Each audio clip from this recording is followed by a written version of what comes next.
fifidianana solombavam-bahoaka iankina no avin'ny firenena.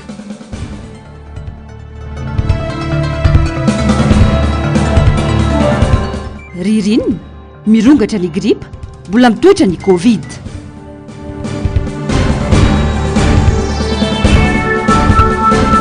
Distrika ny Vaingandrano mafampana ny toetra raha.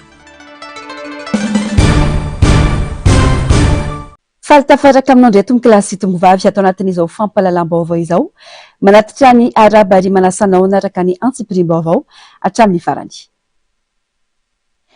Tsara ny manamarika ety ampiandohana fa manambay ny sampana fampalalam-baovao amin'ity alina ity dia ny sekretera jeneraly ny antoko tsika Madagasikara amin'ny distrika Nanjozorobe iresaka ny mahakasika ny trangana tsy fandriampahalemana niseho tany amin'ny faritra iny. Famelohany idirantsika ao anatin'izay dia ndeha aloha ho tohizana ny fampalalam-baovao mahakasika indrindra ny raharam-pirenena sy ny fifidianana. Miandry ampitoniana ny vokatra ofisialy avoakan'ny HCC amin'ny alakamisy 7 Jona izao ny firaisankina. Androany misy ny fivoriana ny arahan'ireo kandida ny firaisankina manerana ny nosy sy ny ampahany avy amin'ireo tsy miankina.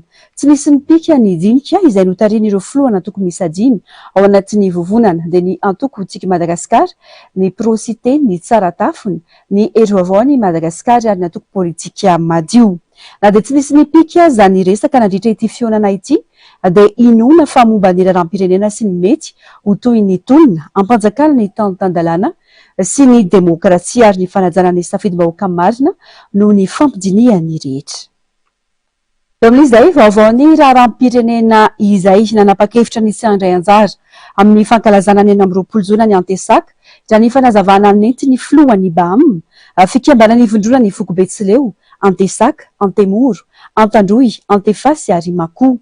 Matsapa ho tsy malagasy intsony izy ireo sy tratry ny fanilikiliana sy antojay ny zanaky ny faritra iny ka antony io fanapa-kevitra io.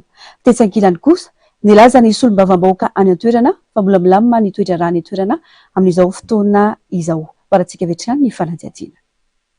Matsiaro voilikesy atao anjorom-bala ny mponina ao Vaingandrano tato anatin'izao fitondrana izao. Miatra amin'izy ireo avokoa ireo olona mpiainana maro mahakasika ny sosialy sy ny antojay miatra amin'ireo zanaky ny faritra iny toy ny raharaha Mavitsara Silvestre, Kristina Razanamaso sy Masigola Mali. Matsapa fa tsy malagasy tsony izy ireo ka nanapa-kevitra fa tsy handray anjara amin'ny fankalazana ny 20 Jona. Sambany teo amin'ny tantaran'ny firenena no isina tranga tahaka izao ho ny fanazavany filohan'ny BAM izay vondrona ny Foko Betsileo, Antesaka, Antemoro, Antandroy, Antefasy ary Mako.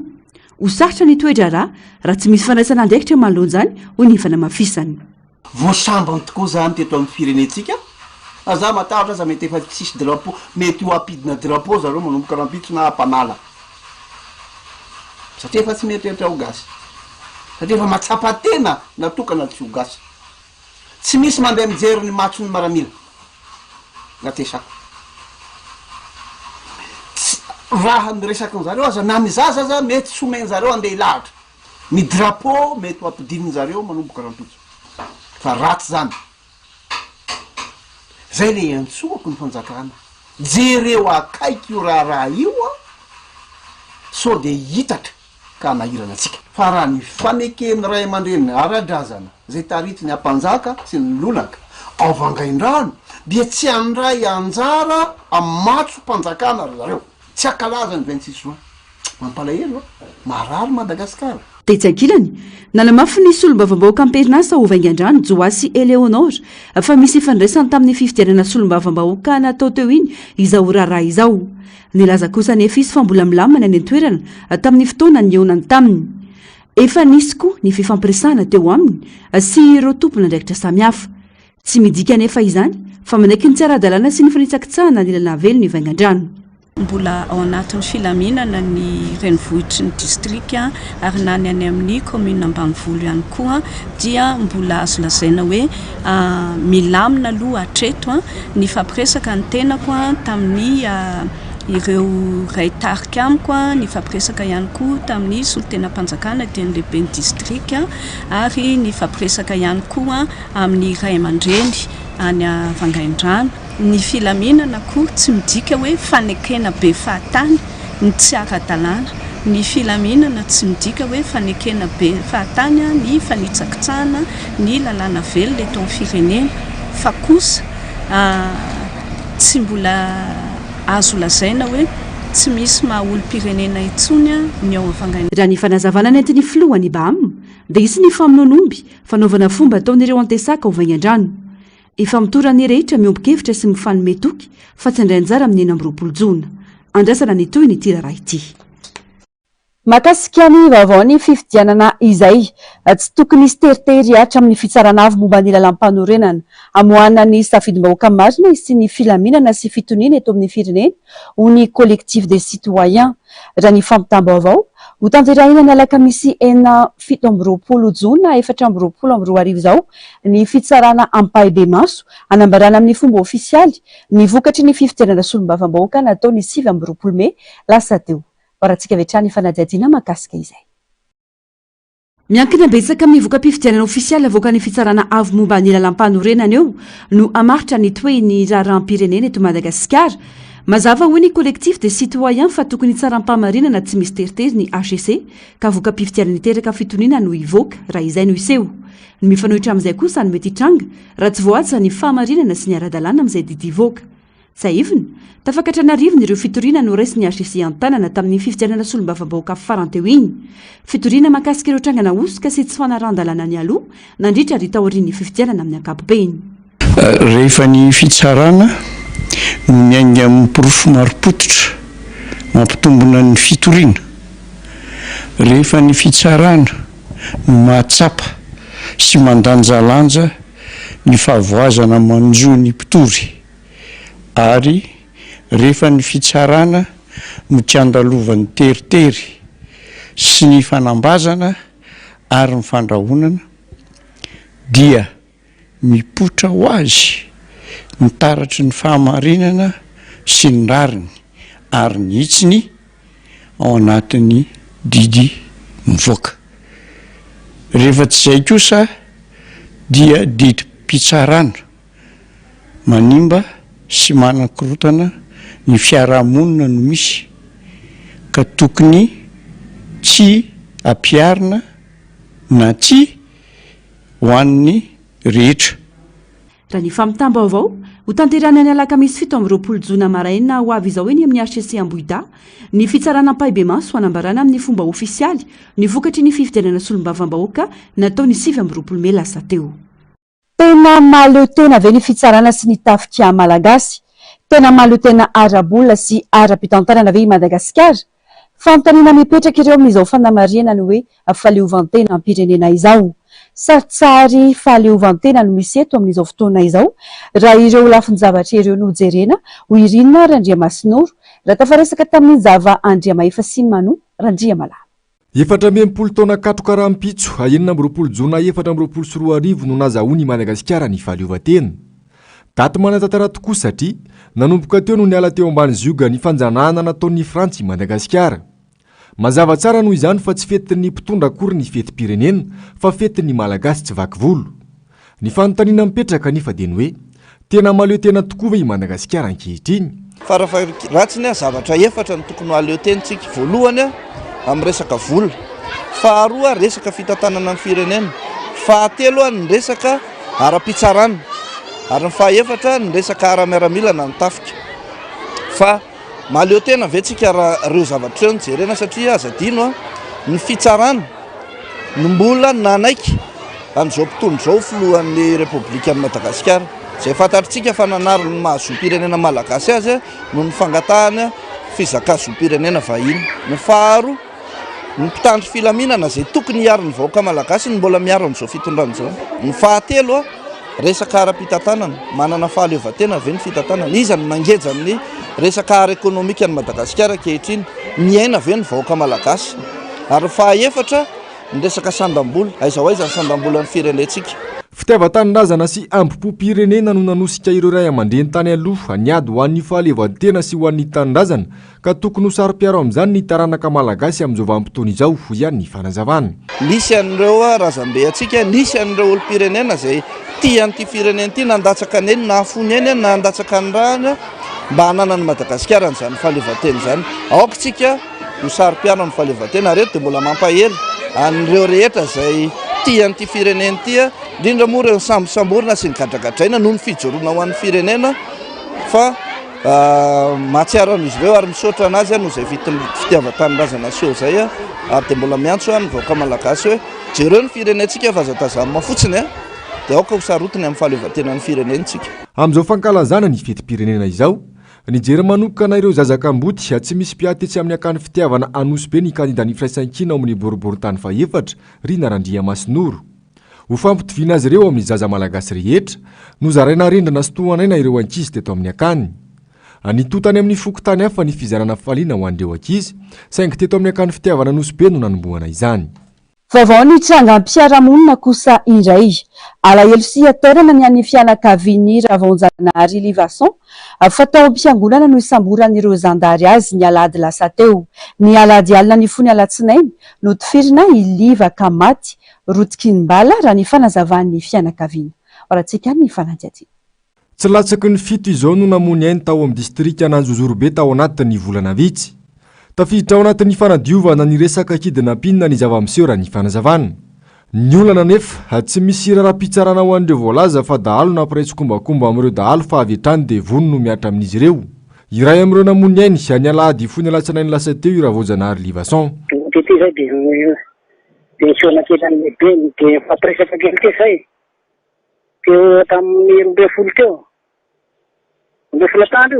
Dia amin'ny rosasany na miverina raha ohatra hoe resaka anay ozy dia tamin'ny rosasany zay dia miverina telo minitra resaka anazy tao dia miresaka teo dia hoe inona ny antony angalanareo anazy dia hoe tamin'ny telefona ozy misy mifandray any zalahy ozy hoe raitsy kombakomba ny zalahy hono izy dia tena zavatra mitobina izany dia amin'ity telefona ity ozy amin'ny tonga dia tsy teo daholo izy efa alizy mantsy avy any ambony koa ny zalana no koa dia efa kely nivana ny zavatra. Fomba fenao bibina sy nampijaliana ny namonoana azy raha ny fanazavana trany.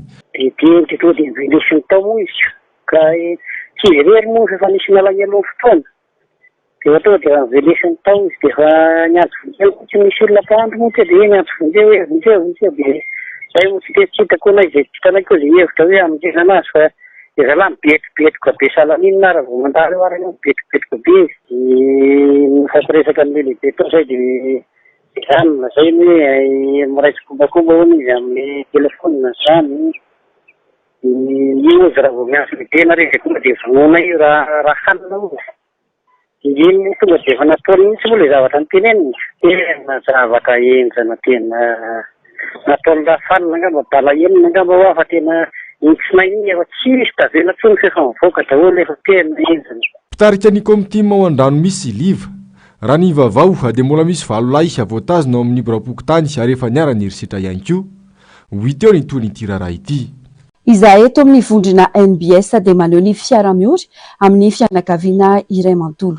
Fa eo amin'izay vaovao izay araky ny fanambaramitsika tany am-piandohana dia manambahiny ny sampana fampilahram-baovao amin'ity alina ity dia tsy iza izany fa i Nalson sekretera jeneraly ny antoko tsika Madagasikara any amin'ny distrika Ananjozorobe miarabanao tompoko fa tonga soa atao anatin'izao fampilahram-baovao izao. Miaraba ny MBS iray manontolo dia miara-miory koa amin'ny fianakaviana izay niarambonany amin'ny komina Andranomisa dia mankahery izy ireo ary miaraba koa ny vahoaka Ananjozorobe manontolo. Raha ny vaovaona raha tsika teo efa nisy olona fito zay maty tany an-toerana manoloana ny tranga iny maty notifizina moa zany raha ny marimarina kokoa ina marina ny tena zavan'ny tranga tany amin'ny faritra iny ianao tonga eto. Ny komina Andranomisa moa zany dia komina avaratra ny distrika Ananjozorobe. Tamin'izay nanao propagande zany dia tsy afaka nandrainay io tompoko lahaliva io satria noho ny resaka atao anatin'ny propagande iny dia nisy kidnapping tany amin'ny fokotany Bemarena izay tsy lavitra ny Andranomisa izay ao anatin'ny komina Andranomisa fa teny Anosy Volakely teny amin'ny terrain-baolina izay Anosy Volakely moa rahantsika malala tobiny Rapatrice izay ho an'ny finoana katolika dia malala izany tany izay no natory Ny zava-misy any Anjorobe zany dia mirongatra tokoa io kidnapping io, de izay zavatra zay zany tena mahatonga ny tsy fandriam-pahalemana any, lasa miororo ny vahoaka. Zany hoe ny olona efa maty nifirina zany tam'izay de misy telo teny Ambodreny, Analaroa, zay tany akaikina Ambatomanoana tany, misy telo koa tao Marotsipoy, de misy anankiray koa zany tany Sadabe izy no tifirina fa nisy acte natao taty Feverana aty amin'ny commune Marivazaha, de ny farany moa zany io Mese Liva io tany Andranomisy. De miororo ny mponina satria ny kidnapping efa mampiororo, de eo koa moa ny fomba entina manatanteraka ny opération izay Anjorobe de tena mankasitraka misy ny fanafoanana ny kidnapping. Ny tenako zao de anisan'ny teto amin'ny Ebesa ny antso hoe miantso ny tompon'andraikitra fa mandeha ny tsy fandriam-pahalemana ny Anjorobe kanefa somary miteraka fampiroroana ho an'ny vahoaka koa le satria misy tsy miakatra fitsarana fa avy hatrany de tonga de famonoana sy fitifirana, ohatrany hoe zany hoe tonga de fitsarana eny Antsetra zany, ka manahy zahay miororo ny vahoaka satria indraindray mety hoe ho tondromolotra, na mety hoe lolona ny fianakaviana, na mety hoe tsy fitoviana ara-politika miteraka fifandroviana, mety ho endrikendrika na ohatr'izany, de lasa miororo koa ny vahoaka hoe ahoana ry tô tsy misy fiakarana fitsarana. Izy koa moa raha hoe miakatra fitsarana zany de tonga de hita miharihary tsara hoe inona ny tena marina an'ity, de ho fantatra ny tena totoany, fa manahirana zay tratrana ny mampiahy ahy de maty avokoa, de tsy hita ny fitohizan'le ankety hoe iza marina ny tena tompon'andraikitra, avaiza ny basy mahery vaika ampiasain'ireo mpanao kidnapping, iza ny tena mahazo tombotsoa amin'izao zavatra zao, satria tsy vola kely ny takin'ireo dahalo fa tena vola be, izay akory tsy miaro ny olomeloka fa itsika de tan-dalàna de tokony ampiarina lalàna ahitana tsara ny zay tena marina am'le izy. Ao anatin'izay fa inona ny tena antony hoe mampirongatra an'izay tsy fandriam-pahalemana ny Anjorobe zay am'izao? Tsy fandriam-pahalemana aloha zany de izay aloha zany tany Beomby, de fa nanjaka koa ny Alatromby tany efa may vitsivitsy ny omby, de eo koa zany lasa fahasaranana zany, misy elanelana be eo amin'ny manana sy tsy manana, de rehefa misitaka taty Antananarivo ny kidnapping sy tany Tsaratanàna, raha mahataditsika tamin'ny fotoan'andro fifidianana reny de ohatran'ny tany Tsaratanàna tany izy io tamin'ny 5 taona lasa, de nikisaka nakaty Anjorobe, dia io koa ny hitan'ny dahalo fa mety vola aingana, tsy mila mangala tromby, tsy mila manadio taratasin'omby fa tonga de aingana kokoa le izy, ka manjary misy ianarany sasany indrindra na ny tanora fa misy zavatra mampieritreritra ao anatin'le izy. Mahakasika an'ity tranga ty, fa nisy ihany teo ny fanazavana nentin'ny fianakavian'ny Liva mahakasika an'izay zavan-tranga tany an-toerana izay, fa ho anao tongeto vavolombelona nahita ihany koa ny zavatra nitranga tany, azonao hazavaina avy hoe inona marina tena zava-misy nitarika an'izao loza zao?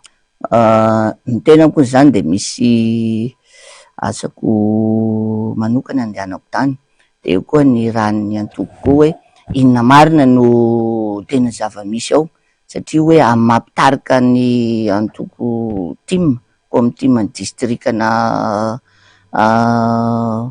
amin'ny commune Andranomisy any Tobokolaliva, de manamanay de tsy maintsy tonga tany andeha na diady. Lahady maraina moa zany no niala taty Antananarivo de hita fa ratsy be ny lalana de voatery natory tao Anjorobe fa avy ny orana de niainga ny lasinainy maraina zany mbola anatena hoe ahita ny zava-misy marina inona ny tena marina, ahoana iza no mitazona azy, ahoana ny fandehan'ny ankety sy ohatr'izay de hoe vona zany hoe alefaso fitsarana ry ny rara hoe olo meloka sa olo marina zay aloha de tsy miaro eto raha tena olo meloka tokoa izy fa araky ny filazan'ny fianakaviana de hoe olo marina izy mitaraina reo fianakaviana reo. Kanjo moa no niara-tsy ndalana de efa tamin'ny telo zay ny tonga tany an-dranomisy, kanjo efa vatana mangatsika ny hitanay efa mifono lamba fa hoe ahoana ny fandehany teto de hoe efa nitifirina ny vonoana izy tamin'ny 4 maraina de inona tsy n'olo zany ny azo atao amin'ny resaka hoe inona ny tena marina, ahoana ny raharaha tokony hiakatra fitsarana satria zay hoe mitany-tany-lalàna atsika na mitany filamina sy rehetra de hoe tany-drazana sy ny lalàna fa de mikarakara ny drazana zany natao de natao ny fandevenana zany hoe tsy maintsy anotriny ihany de natao no fandevenana de mitaraina reo fianakaviana reo hoe ahoana no tsy miakatra fitsarana ny raharaha fa avy hatrany de tonga de mivonoana ny havanay sanatria an'izany tompoko hoe manaitra ny tompona andraikitra ambony mpitandro filamina izay de mankasitraka misy amin'ny fanaovana opération ohatr'izao fa manahirana le toetra raha lasa hoe tsy mahatoky ny fitsarana aty ambony ve ny mpitandro filaminana sa lasa fitsaraha miaramila le toetra raha sanatria an'izany itsika efa nisoroka lalina n'izany fitsaraham-bahoaka zany mety hoe vadika fitsaraham-bahoaka fitsaraha miaramila sa tsy mialatsiny amin'ny fitenenana mahitsy hoe tsy atokisany mpitandro filamina koa ve ny fitsarana aty Antananarivo Am'Fohobe de mampahiahy koa de ohatr'izao nisy koa reo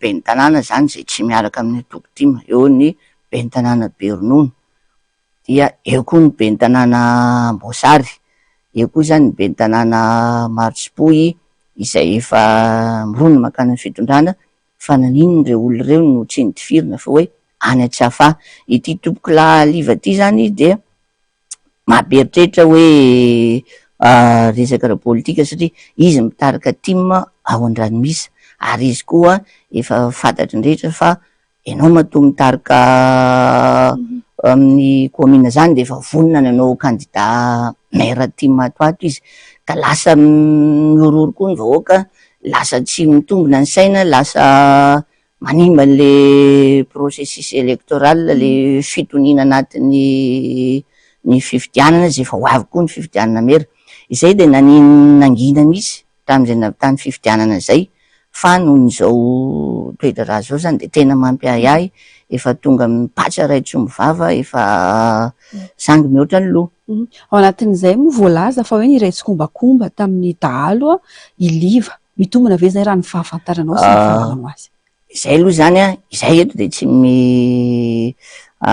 miaro olo meloka, tena meloka tokoa izy fa ny fianakaviana de milaza hoe olo marina ny havanay ary ny fifandraisanay hatramin'izay nandritra ny 2 taona zay de olo marina tokoa izy fa raha misy ary zay zavatra zay mety hoe tondromolotra ny mpiaramonina na mpivavaly politika maninona renitso akarina fitsarana le zay zany no mampiahiahy anay ary maninona reo ben'ny tanàna tsy miaraka aminareo izay efa nampiahiahy tsy nitifirina fa mbola any Antsiafaha ohatrany hoe tady hisy resaka politika maloto le izy ny fiarahamonina efa tsy ny olona efa miorohoro amin'ny kidnapina, ny vahoaka koa mbola miorohoro amin'ny fisamborona tondrondro molotra, mbola miorohoro koa ny vahoaka hoe tao tsisy fitsarana izy ty fa tao lasa tady ho lasa fitsaraham-bahoaka miorohoro tanteraka zany ny vahoakana Anjorobe am'izao aiza marina mbola tany misy lana tany-dalàna ve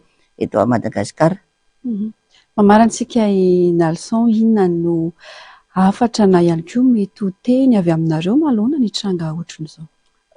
Ny teny avy aty aminay moa zany de izahay na ny tenako zao misy de niantso ny tompona ndraiky mpanjakana ijery ny tsy fandripahalemana ny Jorobe io, de mankadosy mankasitratra koa zay amin'ny opération kidnapping ty fa tokony ijery ny tompona ndraiky ny mpitandro filaminana sao la hoe manimba endrika ny resaka mpitandro filaminana izy, zay tsy milaza hoe mpitandro filaminana rehetra fa zao endrika am'se zao de lasa mampiahiahy ka ijery akaiky anadiady lalina ary ampiakatra an'ireo toedrarà ao amin'ny fitsarana maefa mba hahafantarana tsara iza ny tena fohy be andreo, satria mampiasa basy mahery vaikina ireo daly ireo mpanao kidnapping avaizany ny basy iza mahazo tombotsoa manokana am'ireo hatram'izao zany izay tratra de vonona de tsy fantatra hoe aiza tsara le izy, eo koa hoe lasany tsy afahany sasany aiza marina nandritra zay tsy vo tanatin'ny propagande nge zay niainana tao anatin'io kidnapping io fa efa hatrany amin'ny telo taona efa talohan'ny coronary hatram'izao izy mbola tsy hitany tena domokodika azy tahaka ny halatrombo tany aminay zao tenako zao 5 taona efa niainana zany halatrombo zany tany Anjorobe satria be ombany aminay ho tonga koa ny kidnapping de mbola tsy fantatra tsara zay atony iza marina ny tena talo ambony latabatra ny zao kidnapping zao, de manentana ny vahoakana Anjorobe koa hijoratra amin'ny farany amin'ny fahamarinana ino ny voka-pifidianana iny efa nanomboka tamin'ny 2010 mitovy foana ny fomba fijeriny Anjorobe iny isorana tamin'iny fifidianana solombavavoaka iny fa dia nitarika voalohany moa tsika ny toe-java-misy rehetra dia tsy atao ampihemotra atsika fa tolona ho an'ny tanindrazana, ho an'ny firenena, ny fanavotam-pirenena, ny fahamarinana tsy mba maty ny marina ihany, zany ny joroana antony anaovana politika fa tsy hoe ameno posy mankaty, ny fahamarinana de ny fiaramonina sy ny fampandrosoana, izany koa ny anarana tany am-piangonana sy ny anarana tany am-pianarana ho anjaka ny fahamarinana ka mijoroatra amin'ny farany ry vahoakana Anjorobe marina tsy mba maty. Mangasitraka anao tompony tondra n'izay efa nazavan'izay ny vahiny ihany koa tao anaty izao fampahalalam-baovao izao. Fa izao kosa dia hotohizantsika ny fampahalalam-baovao mahakasika ny fahasalamana. Mampirongatra ny aretina samihafa toy ny gripa, ny vanim-potoana ny ririnina tahaka izao ny mpitsabo. Mbola mitoetra eto amintsika ihany koa ny valanan-aretina Covid ary misy ireo olona tratrany. Mila malina ny rehetra eo anatrany zava-misy ka hanantona mpitsabo avy hatrany raha misy ny tranga hafahafa. Fanadihadiana eo amin'ny sary sy rindran-tsary ny Taizina. Atao anatin'ny vanim-potoana ny ririnina isika amin'izao fotoana izao. Matsikaritra ihany koa ny rehetra nanomboka ho maly fa midina ny maripana ary mitoetra ny antsika sy ny herika. Tranga efa misy isan-taona ny afelion na ilay efa nalavira ny masoandro ny tany, mety ho antony mitarika izany saingy tsy nabetsaka ny momba azy.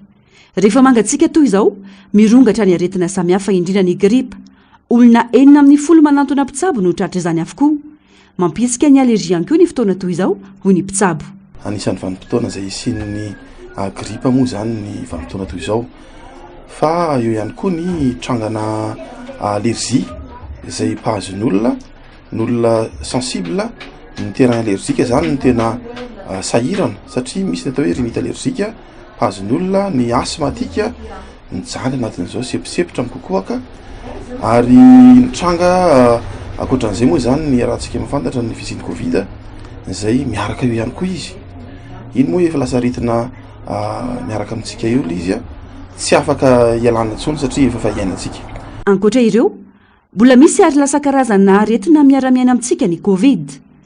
Mbola misy ny tranga eny amin'ny toeram-pitsaboana ho ny fanamafisan'ny mpitsabo saingy mialefa ny heriny. Ny trangana Covid dia tena mbola misy fa zany hoe tsy makany amin'ny fahasarotana be loatra intsony le izy satria amin'ny ankapobeny efa atao hoe voafehy ihany ny fitsaboana azy, fa tena mbola misy trangana Covid. Tena misy, reto aminay manokana dia mbola mahita an'izay tranga zay tsy indraindray tena misy zay. Mety mahafaty ny gripa raha atao atsirambiny. Tsy misy afa-tsy ny fanantonana mpitsabo sy ny fanarana ireo toromarika omeny no vahaolana isoroanjany, fa dina ny fanaovana dokotera teny. Ny gripa raha ohatra ka mitondra fanavina dia fantatsika mety mitondra ny trany amin'ny fahafatesana azy ary raha mijery ny statistika atsika raha eto amin'ny eran'izao tontolo zao olona be dia be ny olona matin'ny gripa zay tsy azo atao ny manao atsirambina azy raha misy zany tranga indrindra ho an'ny ankizy kely amin'izay mitondra fanavina ilay izy dia mila manantona mpitsabo aingana mba hafana misoroka ny fahasarotana. Samy manana ny fomba fiatrian'ny ririnina sy ny hoenti-miady amin'ny fiatrian'ireo aretina samihafa ny rehetra arakaraka ny toe-batany tsirairay. Samy manana ny toe-batany aloha ny tsirairay dia ny sasany mety hoe tonga dia lasa marary voantazo mihitsy, ny sasany moa ny sasany mety mamazaka kely ihany, miezakezaka samy manao izay mampafana ny tenany angamba ny azoko lazaina satria ny fiovaovan'ny toetrandro matetika ny tena mitarika an'ilay tsy fahasalamana ho an'ny ankamaroan'ny olona tsirairay indrindra fa ny ankizy kely. Dia ny vahaolana manao mafana dia tsy dia mihinana zavatra mangatsiaka loatra angamba fa zavatra mafana ihany no hohanina. Miankina amin'ny tsirairay raka izany ho azona fahasalamana azo antoka. Manambabetsaka amin'ny fisitrihan'izany fihinanana sakafo maro loko sy ara-pahasalamana. Lafomba vaovao tanteraka kosa indray mahakasika ny sosialy toy ny fanao isan-taona nanatanteraka didipoitra faobe sy fizarana nofokena amin'ny tampihavanana ho an'ireo zokiona ny komina Ambohitrimanjaka. Natao izany mba hisiany ny fifampitsinjovana eo amin'ny samy mpiarabelona indrindra amin'izao fiainana sarotra izao. Zavandria Mahefa tahiriny.